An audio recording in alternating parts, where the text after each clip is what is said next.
Olá, estive aguardando sua visita. Para não perder nossos próximos encontros aqui na biblioteca, peço a gentileza de clicar no botão de inscrição. Sua companhia é muito valorizada. O cemitério do Morumbi, em São Paulo, estava envolto numa garoa fina e fria naquela manhã de outubro. Marcos Sampaio, 48 anos, e dono de um império imobiliário avaliado em milhões, ajoelhou-se na grama molhada diante de uma lápide de mármore branco. Fazia exatamente 3 anos que ele enterrara a esposa, Helena. 3 anos de um luto que o transformara numa sombra do homem poderoso que fora. Ele ajeitou o buquê de rosas brancas, as preferidas dela, e passou a mão trêmula pela foto que sorria para ele. Uma mulher de beleza radiante que o mundo acreditava ter morrido na explosão do seu carro.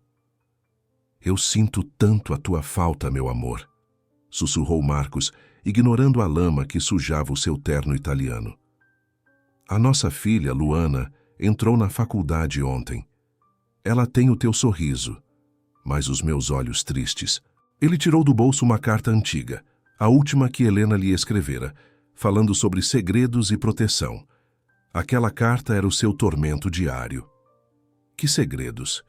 De quem ela tentava protegê-los? Marcos estava prestes a levantar-se quando ouviu passos na grama. Virou-se e viu uma garota parada ali. Devia ter uns 16 anos, vestia um moletom grande demais e sujo, calças rasgadas e tênis gastos. Era claramente uma menina em situação de rua, mas os seus olhos eram inteligentes e alertas. "O senhor é o Marcos Sampaio?" perguntou ela a voz rouca. "Sou. O que você quer? Dinheiro?" Marcos levou a mão ao bolso impaciente. "Não quero o seu dinheiro", disse a menina dando um passo à frente. "Eu vim dizer que o senhor está a chorar para um túmulo vazio." Marcos franziu a testa. "O que você disse?" A menina olhou para os lados, como se temesse ser ouvida. "A sua esposa, a dona Helena. Ela está viva. Eu vi-a ontem à noite." O mundo de Marcos parou. A raiva subiu-lhe à garganta. "Como te atreves? A minha esposa morreu num acidente. Eu vi o caixão descer. Saia daqui antes que eu chame a segurança." A menina não recuou. Enfiou a mão no bolso sujo e tirou um objeto pequeno e brilhante. Estendeu-o para ele. Ela deixou cair isto quando fugiu assustada com a sirene da polícia. Marcos pegou no objeto. O ar fugiu dos seus pulmões. Era um brinco de ouro em formato de coração, com uma pequena gravação no verso: MIH para sempre. Ele tinha mandado fazer aquela joia exclusiva para o último aniversário dela. Helena estava a usá-lo no dia do acidente. Onde você conseguiu isto?" gaguejou ele, as lágrimas voltando, agora de choque. "Eu chamo-me Sofia. Vivo nas ruas do Capão Redondo. Há uma mulher lá que dá comida aos pobres às vezes. Ela chama-se Maria, mas é igual à foto nesse túmulo. E ontem ela estava a usar esse brinco." A viagem do Morumbi até ao Capão Redondo foi feita num silêncio tenso. Marcos conduzia o seu SUV blindado, com Sofia no banco do passageiro a dar as coordenadas. A cada quilômetro, a paisagem mudava das mansões arborizadas para as ruas estreitas e grafitadas da periferia. Marcos sentia um misto de esperança alucinada e terror. Se Helena estivesse viva, quem estava enterrado no lugar dela? E por que ela nunca voltara para casa? "É aqui", disse Sofia, apontando para um prédio antigo de 3 andares, com a pintura descascada e janelas gradeadas. "Apartamento 15. Marcos desceu do carro, o coração a bater como um tambor. O local cheirava a umidade e abandono. Subiram as escadas de concreto. Ao chegarem à porta do 15, Marcos hesitou. E se fosse um engano cruel? E se fosse uma sósia? Ele bateu. "Helena?" Silêncio. Ele bateu mais forte. "Helena? Sou eu, o Marcos." Ouviu-se um barulho de coisas a cair lá dentro, e em seguida, o som de uma janela a abrir-se violentamente. "Ela está a fugir!" gritou Sofia, correndo para o corredor que dava para os fundos. Marcos correu atrás dela. Da varanda do corredor, ele olhou para o pátio interno cheio de lixo, e lá estava ela. Uma mulher magra, com o cabelo tingido de preto e cortado curto, vestindo roupas simples, mas o jeito de andar era inconfundível. Ela olhou para cima por um segundo. Os olhos verdes encontraram os de Marcos, Eram os olhos de Helena, cheios de pânico e lágrimas. "Helena!" gritou ele, a voz rasgando a garganta. A mulher hesitou, como se aquele grito a tivesse atingido fisicamente, mas depois correu desaparecendo num beco. Marcos sentiu as pernas falharem, mas a adrenalina manteve-o de pé. Ele arrombou a porta do apartamento com um chute. O lugar era miserável. Uma cama, um fogão, uma mesa. Mas sobre a mesa havia algo que confirmava tudo. Uma foto antiga dele e da filha Luana, mas a parte onde Helena deveria estar tinha sido cortada, como se ela não se sentisse digna de estar na imagem. "Ela está viva", sussurrou Marcos, caindo de joelhos. "O meu Deus, ela está viva." "Alguém a mantém aqui", disse Sofia, mexendo numa gaveta e encontrando frascos de remédios tarja preta em nome de Maria. De repente, uma voz masculina e fria soou da porta.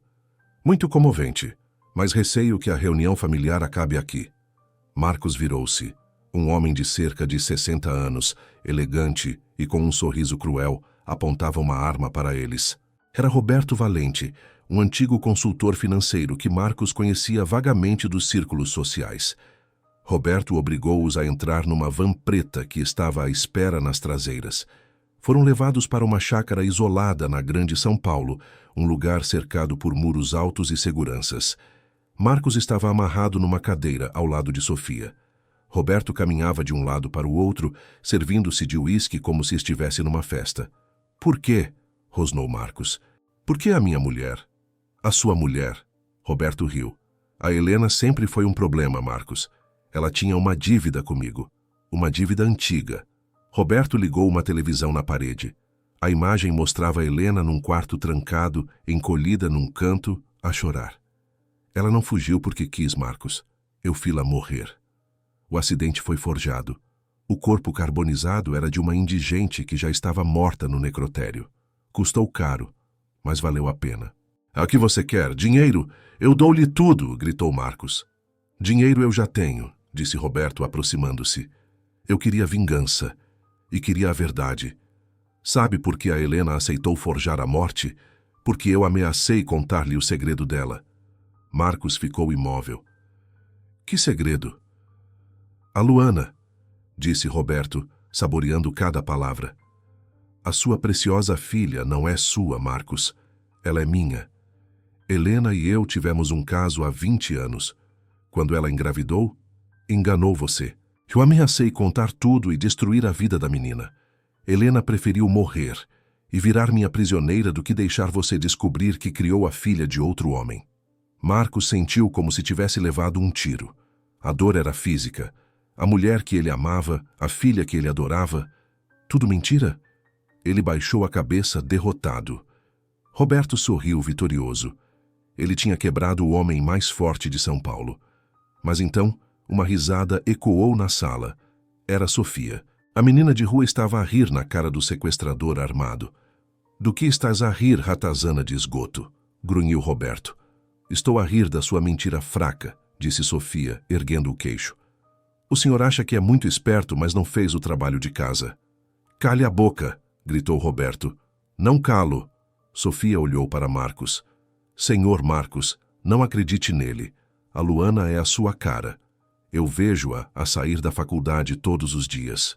Ela tem o seu nariz, os seus olhos, o seu jeito de andar. Ela não tem nada a ver com este verme." Roberto ficou pálido. "Além disso", continuou Sofia, "o meu pai era detetive particular antes de ser assassinado. Ele estava a investigar um tal de Roberto Valente por extorsão de mulheres ricas. Helena não teve um caso com ele. Ele chantageava-a com documentos falsos sobre investimentos. Ela não é uma adúltera, Marcos. Ela é uma vítima que se sacrificou para proteger a família de um psicopata." As palavras de Sofia caíram como uma bomba. A dúvida no rosto de Marcos dissipou-se, substituída por uma fúria assassina. Roberto, desestabilizado pela revelação da menina, levantou a arma tremendo de raiva. "Sua fedelha intrometida! Eu devia ter acabado contigo quando o teu pai morreu." Roberto apontou a arma para Sofia. Naquele segundo, Marcos, movido pelo instinto de proteger a única pessoa que lhe dissera a verdade em 3 anos, jogou o corpo, ainda amarrado à cadeira, contra Roberto. O impacto fez a arma disparar contra o teto. A cadeira de Marcos partiu-se. Ele e Roberto rolaram no chão lutando pela arma. Sofia, com as mãos amarradas, conseguiu dar um pontapé na canela de Roberto, fazendo-o largar a pistola. Marcos aproveitou a distração e desferiu um soco brutal no rosto do vilão, nocauteando-o. "Rápido, desamarre-me!" pediu Marcos ofegante. Com os dentes e dedos ágeis, Sofia soltou as cordas. Marcos pegou na arma e correu para o porão, onde encontrou a porta trancada eletronicamente. Ele disparou contra a fechadura. Lá dentro, Helena encolheu-se esperando o pior. Quando viu Marcos sujo, sangrando, mas vivo, ela soltou um grito que estava preso há 3 anos. "Marcos, sou eu, meu amor." Acabou. Ele correu e abraçou-a, chorando como uma criança. Ela estava magra, pálida, mas era ela. O cheiro dela, o toque dela.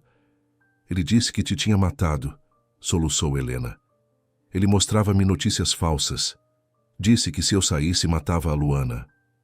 Foi tudo mentira. Estamos vivos.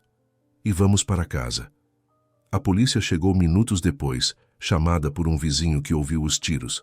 Roberto foi preso e os seus esquemas de chantagem e lavagem de dinheiro foram expostos. Descobriu-se que ele tinha feito o mesmo com outras famílias, mas Helena fora a sua vítima mais longa.